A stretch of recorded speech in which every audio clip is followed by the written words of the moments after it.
Warden Kessavray had walked the ring corridor of Corvine Anchorage 4,000 times, and on the morning the ceasefire was supposed to become a treaty, she walked it a 4,001st time, checking every seal with her own 3 eyes instead of trusting the readouts. Corvine Anchorage was old. It had been built as a fueling waypoint before anyone thought 2 civilizations might need a neutral place to stop shooting at each other. Now its rings held the Arsween Concord delegation on one side and the Talix Dominion delegation on the other, with a shared dining hall in the middle that nobody from either side had eaten in for 3 days, out of nerves rather than rules. Kessa was Arsween, silver-skinned, tall enough that she had to duck through half the station's doorways, and she had run this station for 11 years without a single day she would call easy. Today was supposed to be the last hard day. Tonight, if everything went the way 6 months of quiet talk said it would, the war that had eaten both her parents and one of her hands would officially be over. She flexed the prosthetic hand out of habit and kept walking. At the junction near the old fuel bays, her chief systems officer, a narrow, anxious Arsween named Peter Solon, waved her down. Warden, the outer censoring is reporting green across the board. That's good news, Peter. It's reporting green the same way it did yesterday. And the day before. Down to the decimal. Kessa stopped. Sensor drift doesn't repeat itself precisely. It drifts. I know, Peter said. That's what I'm telling you. She looked at the readout over his shoulder.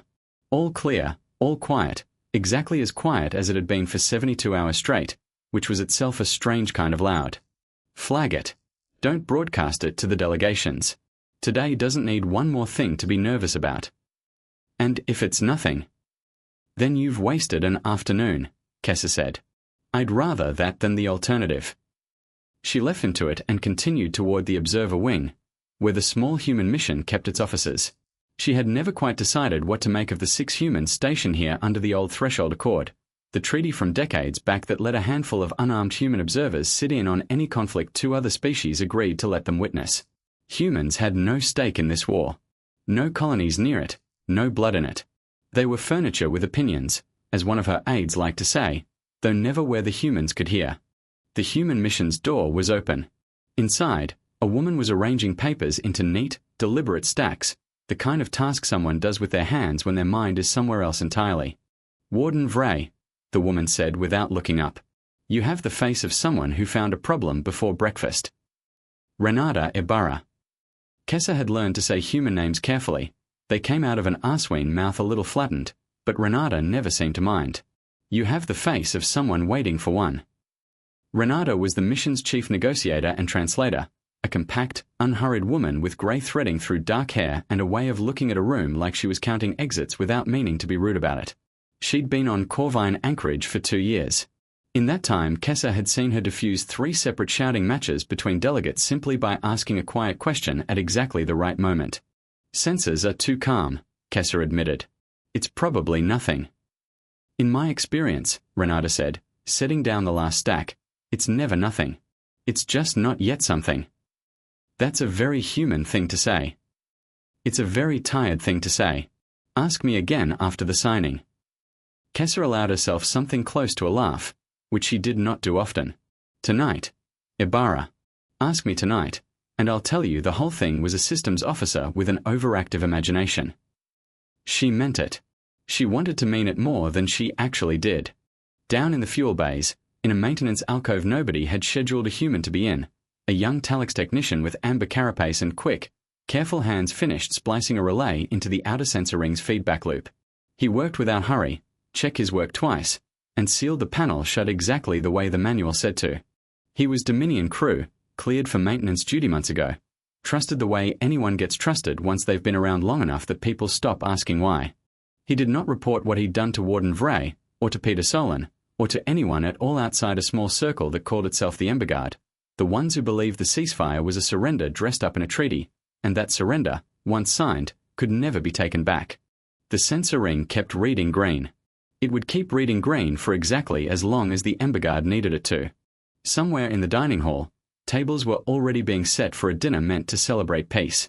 Nobody at those tables yet knew that the quietest alarm on the station was the one that had already gone off. Furniture with opinions. By mid-afternoon, the station had the particular hum of a place trying very hard to behave. Delegates from both sides moved through the ring corridors in careful clusters, polite in the exaggerated way people are polite when they don't yet trust each other not to flinch. Commander Elias Wren stood near the observer wing's entrance, watching the traffic the way old soldiers watch rooms even after they've stopped being soldiers. He was the mission's security liaison, though the title was mostly ceremonial. The threshold accord that let humans observe conflicts like this one also barred them, absolutely and without exception, from carrying weapons of any kind. Elias had fought in 2 wars before he traded a rifle for a clipboard, and some mornings his hands still remembered the weight of something he no longer carried. "You're doing the thing again," said Dr. Sam Okafor, the mission's physician, dropping into the chair beside him with 2 cups of something that was trying to be coffee. "What thing?" "The thing where you watch a hallway like it owes you money." Elias took the cup. "Old habit. You could unlearn it. We are not soldiers here. We are observers. Furniture, Ambassador Reth called us last week, though I don't think he meant for us to hear it. Furniture doesn't worry about hallways." "No," Sam agreed. "But furniture also doesn't get invited to every closed-door session on this station because both sides trust it not to lie to them. There's something to be said for being underestimated." Down the corridor, Petra Lund emerged from a service hatch with grease on her hands and a look of quiet, private concentration that her crewmates had learned meant she'd found something she wasn't ready to talk about yet. Petra was the mission's engineer, the only human aboard who understood the station's guts as well as its own arsewing crew did, and she had spent the last hour tracing a line she didn't like the shape of. She didn't go to Warden Vray. She didn't go to Peter Solon either, not yet. She barely knew him, and what she'd found wasn't proof of anything, just an itch. Instead, she found a maintenance junction 2 decks down from the main life support trunk, checked that she was alone, and spent 40 careful minutes rerouting a secondary power conduit so that it could, if it ever needed to, carry load without passing through the main junction at all. She told no one. It wasn't sabotage. She left everything reversible, tidy, easy to explain if anyone asked. It was the kind of thing you do quietly, out of a habit of always wanting one door that isn't the door everyone else is watching. When she was done, she wiped her hands, went to find her tea, and put it out of her mind, mostly. That evening, Ambassador Tovan Reth of the Talix Dominion hosted a small gathering before the formal signing, an old custom meant to let both sides sit in the same room without paperwork between them. Reth was an older Talix, his carapace faded from amber to a soft gold with age, and he had spent 30 years of his life fighting a war he had grown to hate more with every year he survived it.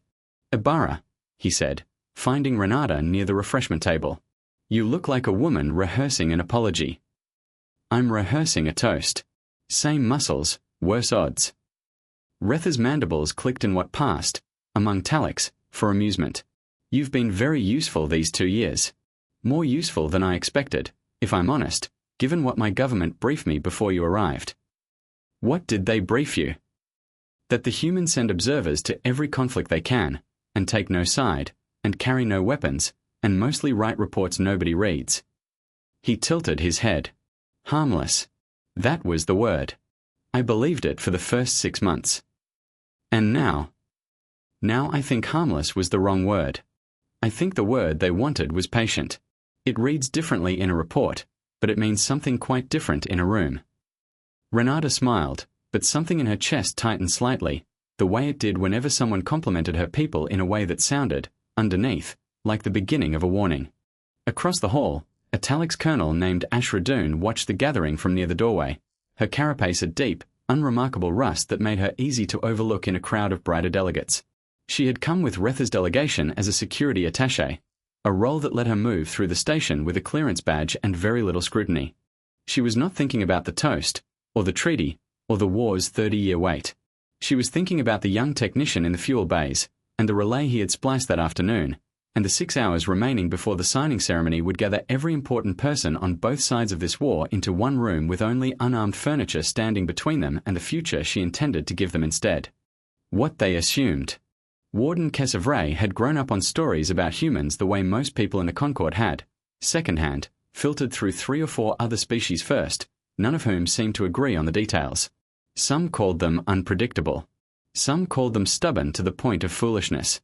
A few of the oldest veterans she'd served under called them something else, something closer to careful, though they never explained what they meant by it and she had never had reason to ask. What she knew for certain, from 11 years running a station that hosted a human observer mission, was this: They were the only species in the quadrant who showed up to watch wars they had no stake in, armed with nothing but notebooks and translators, and stayed anyway, year after year, long after any sensible calculation would have told them to go home. She had asked Renata once, early in their acquaintance, why the threshold accord existed at all, why any government would agree to let unarmed foreign observers sit in on their worst moments. Because someone has to be in the room who isn't afraid of losing, Renata had said. Everyone else in that room has something to lose. We don't. That's the whole value of us. We are not brave. We are just not scared the same way you are. Kessa hadn't fully believed her. Not scared wasn't a thing a person could simply decide to be. But she had noticed, over 2 years, that Renata never raised her voice in a negotiation, never flinched when a delegate slammed a table, never once left a room before the shouting stopped. The Emberguard, when they built their plan, had made the same assumption everyone else made. The humans were unarmed by treaty and unimportant by design, a courtesy presence, tolerated because tolerating them cost nothing and occasionally made for a useful, neutral witness. Colonel Dune's briefing to her own people had been blunt about it. When the signing hall is secured, the human observers will not resist, because they cannot resist, and they will not need to be handled with any particular care. It was, Dune believed, the one part of her plan that required no contingency at all. At 6 hours before the ceremony, Peter Solon finally isolated the anomaly in the sensor feed, a full 3 hours after Kessa had asked him to. He found a repeating signature buried in the outer ring's readings, a loop dressed up to look like ordinary drift, cycling on a period too regular to be anything but manufactured. He brought it to Kessa in her office, and for the first time in 11 years she watched her chief systems officer's hand shake slightly as he laid the data across her desk. "It's not drift," he said. "It's a recording. Someone fed the sensor array a clean loop 3 days ago, and it's been playing that loop back to us ever since. Whatever's actually happening out there, we haven't seen it in 72 hours. Kessa felt something cold settle behind her ribs. Who has access to splice into that ring? Maintenance crew. Dominion side, mostly. They handle the fuel bay junctions under the shared labor agreement. Petter hesitated. Warden, the signing is in 6 hours. If I raise this with both delegations before we know who did it, you'll hand whoever did it a reason to move early." Kessa closed her eyes briefly. "Get me Ambassador Retha's security attaché. Quietly. And get me Ibarra." The human, Kessa said, "who told me once that she's not scared the same way we are. I'd like to test that claim before this day gets any longer." A question asked quietly. Renata Ibarra had learned, over 2 years on Corvine Anchorage, that Warden Vray only closed her office door for 2 reasons: bad news, or news she hadn't decided yet how bad it was. When Kessa closed the door behind her that afternoon, Renata sat down without being asked and waited. "Your sensors," Kessa said. "Someone has been feeding us a false picture of our own perimeter for 3 days." Renata didn't ask if Kessa was certain.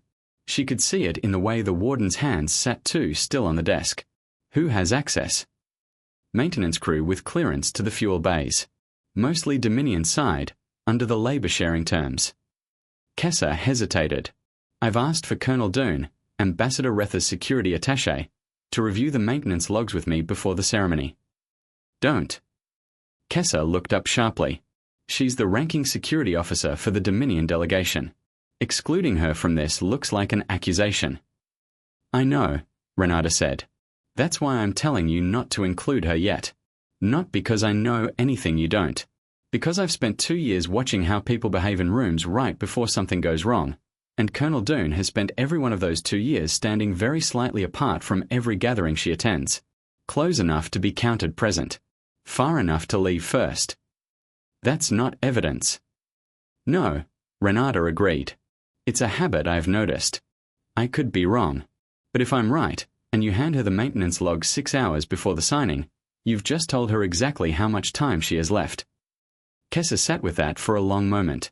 Outside her window, the ring corridor carried its usual quiet traffic of delegates rehearsing a piece none of them had fully learned to trust yet. "What would you do," she asked, "in my position?" "I'd let the ceremony proceed exactly as scheduled. I'd quietly move Peter's findings to someone Dune doesn't know is looking. Petra, maybe, on the engineering side, where nobody expects trouble to be caught. And I'd ask my own people, The 6 of us who are contractual harmless and therefore invisible in every planning session anyone's had for this ceremony, to simply be in places we are not usually in. You're asking me to use the fact that no one takes you seriously. I'm asking you to let us be furniture a little while longer, Renata said, and there was no bitterness in it, only a kind of tired clarity. It's the only advantage we've got today. I'd rather spend it than waste it proving a point. Kessa studied her for a long moment. 11 years of running the station had taught her to trust her own judgment above almost anyone else's. But she had also learned, more slowly, that the people worth trusting were often the ones asking to be underestimated rather than the ones demanding to be seen. 6 hours, Kessa said finally. If nothing happens by the time the signing begins, I bring this to Reth directly, Dune or no Dune. 6 hours, Renata agreed, and rose to find Petra. She found her in the same maintenance junction from the day before, still faintly smelling of the grease she'd washed off her hands twice already. Renata told her what Kessa had found, and watched Petra's expression change from tired to very still. I rerouted a line down here yesterday, Petra said slowly. No reason. Just didn't like how the load ran through the main junction. Didn't tell anyone. Why not? Petra shrugged, a small, private gesture. Habit. I like having a door that isn't the door everyone's watching. Renata looked at her for a moment, then allowed herself something close to a smile, the first one that had felt easy all day. Keep that habit, she said. I think we are going to need it. The signing. The signing hall filled slowly, the way important rooms always do, delegates arriving in clusters timed to look casual and failing at it slightly. Arsween Concord representatives took the left half of the long table. Talix Dominion representatives took the right. Ambassador Tovan Reth sat at the table's head, his faded gold carapace catching the hall's low light, a single sheet of treaty text in front of him that 30 years of war had been reduced to. Kessa stood near the doors, watching the room the way she'd watched it 4,000 times before, except now every calm face in the hall felt like a held breath. Renata sat at the human observer's small side table with Elias beside her, both of them positioned, at Renata's quiet suggestion, nearer to the hall's rear service doors than protocol usually placed them. Sam and the mission's 2 junior staff had been asked, without explanation, to be somewhere in the fuel bay corridor instead of watching the ceremony from the gallery where they usually stood. Petra was 2 decks down, at the junction she'd rerouted the day before, close enough to reach it in under a minute. At the appointed hour, Reth rose to speak. He talked about 30 years, about the worlds that had stopped existing during them, about his own son, who had not survived the war's 9th year, and about the strange, fragile relief of a room where nobody was currently trying to kill anybody else. He was 2 sentences from the treaty's final line when the hall's lights dropped to emergency red and every door in the signing hall sealed at once. Colonel Ashra Dune stepped through the side entrance she had positioned herself nearest to all evening. 6 Emberguard soldiers behind her, weapons already raised. The delegates froze. Retha's mandibles went very still. Ambassador, Dune said, her voice carrying easily in the sudden quiet, I'm sorry it has to be this way. Ashra. Retha's voice was low, almost gentle, the voice of a man realizing something he should have seen years ago. What have you done? Ended a surrender before you could sign it. Dune's soldiers moved along the table's edges, herding delegates from both sides into a tighter cluster near its center. The Dominion does not need your peace, Ambassador. It needs its war back, and by the time this hall's cameras finish broadcasting what happens next, the Concord will believe the Dominion never intended peace at all. The fighting resumes within the week. You'll simply not be alive to argue against it. At the room's rear, Elias Wren felt the old, familiar stillness settle into his hands, the one he hadn't felt in years and had almost forgotten how much he missed. He did not move. He had no weapon, and no authority here, and every instinct he'd spent a lifetime training told him that both of those facts, today, were assets rather than liabilities. Beside him, Renata was already counting exits, the way she always did without meaning to. 6 soldiers. 2 sealed doors. 1 service hatch behind the observer table that nobody in the room but the 6 humans currently knew existed, because nobody had ever thought to ask Furniture where the exits were. Furniture doesn't panic.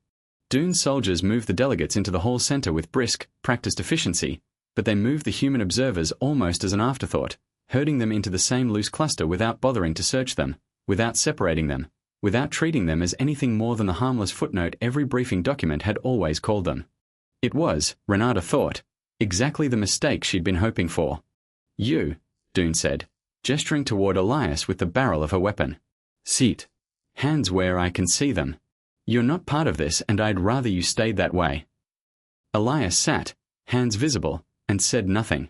It cost him something to hold that stillness, old muscle memory pulling at him to move, to close distance, to do something. But he had learned a long time ago that the most dangerous thing a person could do in a room like this was confirm what everyone already assumed about them. Dune addressed Reth directly, ignoring the humans entirely now that they'd folded themselves into stillness exactly as expected. The station's reactor core sits 4 decks below us, Ambassador. My people control its access. In 1 hour, unless my government receives confirmation that the Concord fleet has withdrawn from the border systems it agreed to vacate under this treaty, the border it will never actually vacate, because no government keeps that kind of promise, I will vent the core's containment into this station's life support. Kessa, still standing near the sealed main doors, felt the words land like a physical blow.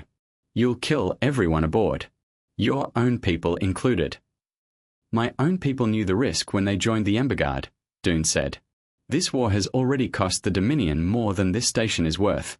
If it costs us this station too, at least it will cost the Concord its ambassador, its treaty, and its faith that peace was ever possible with us. That's not nothing, Warden. That's a message that will outlive all of us.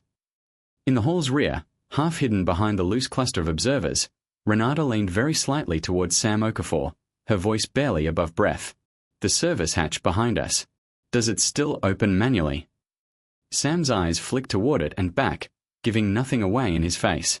Should. It's original station wiring, not on Dune's control grid. Elias, without turning his head, gave the faintest nod. Dune's soldiers, satisfied that 6 unarmed civilians posed no meaningful threat, had positioned themselves to watch the delegates and the main doors. Nobody was watching a service hatch that existed on no schematic anyone outside the original engineering crew had ever bothered to memorize. Nobody except the missions engineer, who happened to know the station's guts better than most of its own crew, and who happened, the day before, to have quietly given herself a way to reach that hatch's other side without crossing the one junction everyone else was watching. The habit they kept.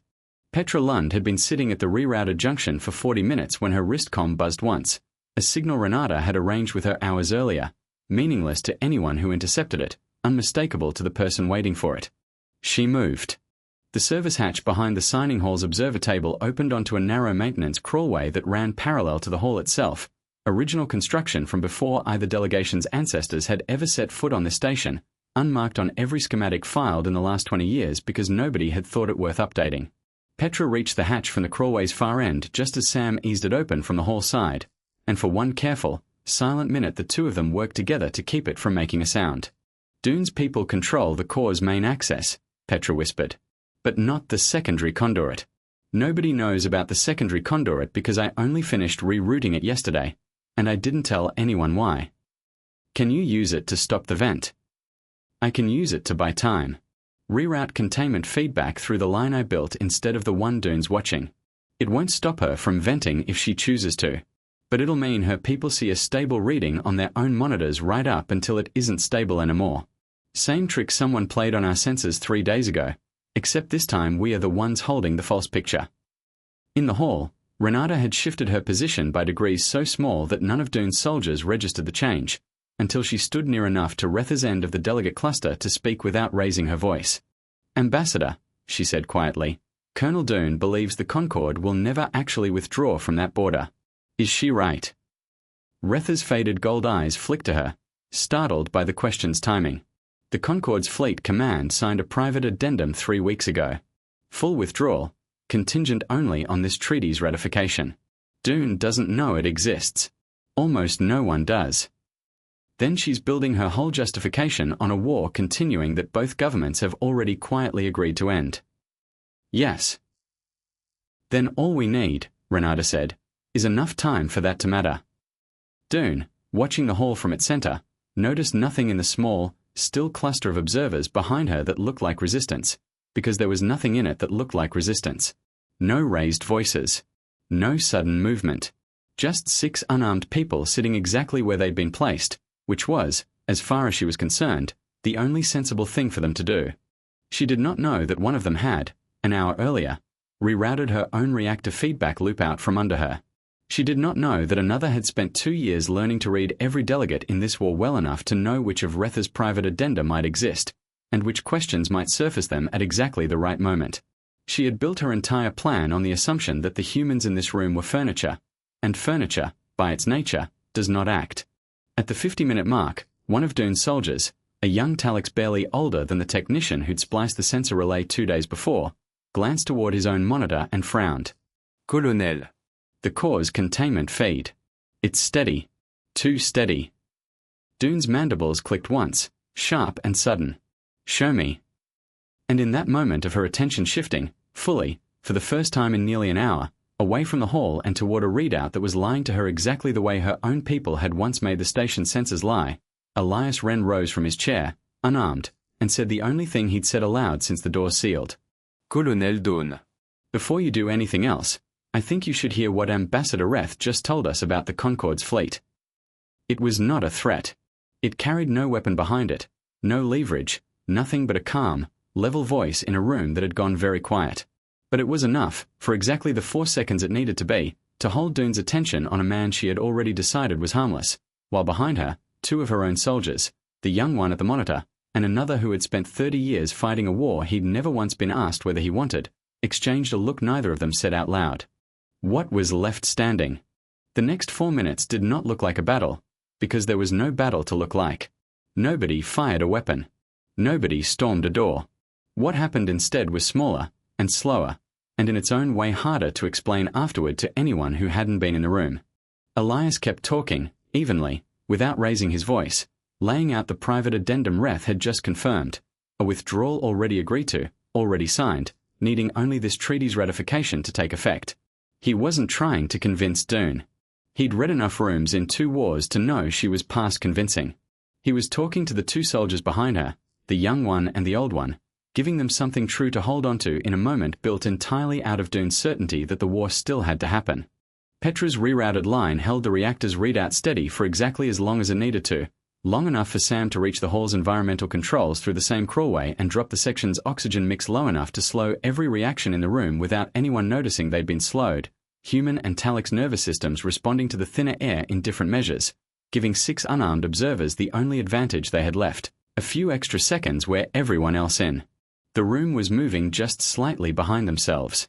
Renata never stopped talking to Reth, quietly, steadily, walking him through exactly what to say when Dune's attention came back to the hall, because the ambassador, 30 years into a war he hated, still had one thing Dune didn't, the trust of the 2 soldiers standing behind her. When Dune turned back from the monitor, her readout had already begun sliding from its false calm toward the truth Petra's reroute could no longer hide, and the old soldier behind her, the one who had fought 30 years for a cause he'd stopped believing in sometime around year 20, lowered his weapon first. "Colonel," he said quietly, "the ambassador says the fleet is already withdrawing. Signed 3 weeks ago. We don't need this." "That's a lie the Concorde wants you to believe." "It's not the Concorde telling me," the soldier said. "It's Ambassador Reth. 30 years, Colonel. I followed you into this because I believed the peace was the lie. I'm not willing to bet the last thing I ever do on that belief being wrong." The young technician lowered his weapon next. Then a third. Dune stood alone in the center of a hall she had, 90 minutes ago, believed she controlled completely, surrounded by soldiers who had simply, quietly, decided that a room full of calm people telling the truth was more convincing than a colonel demanding one more war. She did not surrender so much as run out of anyone left to give the order to. Warden Kessavray moved the moment the last weapon lowered, sealing the hall's control override from her own station key before Dune could reconsider, and within minutes station security, Raal security, armed, arriving late because the false sensor loop had delayed every alert by exactly as long as it needed to, filled the corridor outside. It was over before most of the delegates in the hall fully understood what had almost happened to them. Dawn on Corvine Anchorage didn't exist in any real sense. It was a station, and its lights cycled on a schedule rather than a sun, but the ring corridor's morning lighting came up soft and pale a few hours later, the same as it did every day, and Kessavray walked it once more, checking every seal with her own eyes. She found Renata in the observer wing, arranging papers into stacks again, though her hands were steadier this time. "You knew," Kessa said. "About the addendum. About Dune. About all of it." "I knew a little," Renata said. "I guessed most of it. The rest was just refusing to leave the room before it stopped being dangerous. Your Commander Wren carried no weapon into that hall and talked a colonel's own soldiers into putting theirs down. He didn't talk them into anything, Renata said. He just gave them something true to stand on, right when they needed somewhere to put their fate. That's not a weapon. It's just a habit. We are taught to keep talking, keep listening, keep looking for the door that isn't the door everyone's watching, right up until the last possible second. Most species I've met treat that as weakness, a sign we've got nothing sharper to reach for. I've stopped trying to correct that impression. It's more useful when people don't expect it. Kessa thought of 11 years of running a station that had hosted 6 unarmed observers she'd quietly filed, without ever quite meaning to, under harmless. She thought of Petra's rerouted conduit, built for no stated reason a full day before anyone knew it would be needed. She thought of Elias's stillness, and Sam's steady hands on an environmental panel that had bought them 4 crucial minutes without anyone in the hall noticing the air had changed at all. "I don't think I'll call your people furniture again," she said. Renata smiled, small and tired. "You don't have to call us anything at all, Warden. Just keep letting us be underestimated when it matters. It's the only advantage we've got, and we've gotten fairly good at not wasting it." Down the corridor, in the signing hall, workers were already resetting the tables for a ceremony postponed by less than a full day. Ambassador Reth would sign the treaty that afternoon after all, flanked by soldiers who 12 hours earlier had lowered their weapons rather than keep a war alive out of habit, and the Concord fleet, exactly as promised in an addendum almost no one had known existed, would begin its long withdrawal from the border within the week. Nobody outside the hall would ever fully understand what had happened in those 90 minutes. Not the true story, the small, quiet one, built out of a rerouted conduit, a thinned atmosphere, and 6 unarmed people who simply refused to leave a room before it was safe. The story that spread instead, the one told in briefings and reports across a dozen worlds in the months that followed, was simpler and stranger. That on the day a peace treaty nearly failed, it was the harmless ones, the furniture with opinions, who had kept it standing. Warden Kessa Vray never corrected that version either. She had learned, finally, exactly what her old veterans had meant all those years ago, the word they'd never quite explained. Not dangerous. Not hidden. Just patient, in a way that only showed itself once everything else in the room had already given up. And somewhere on Corvine Anchorage, in a maintenance junction 2 decks below the signing hall, a rerouted conduit sat quietly in place, doing nothing at all, exactly the way it had been built to, right up until the 1 hour it mattered more than anything else on the station.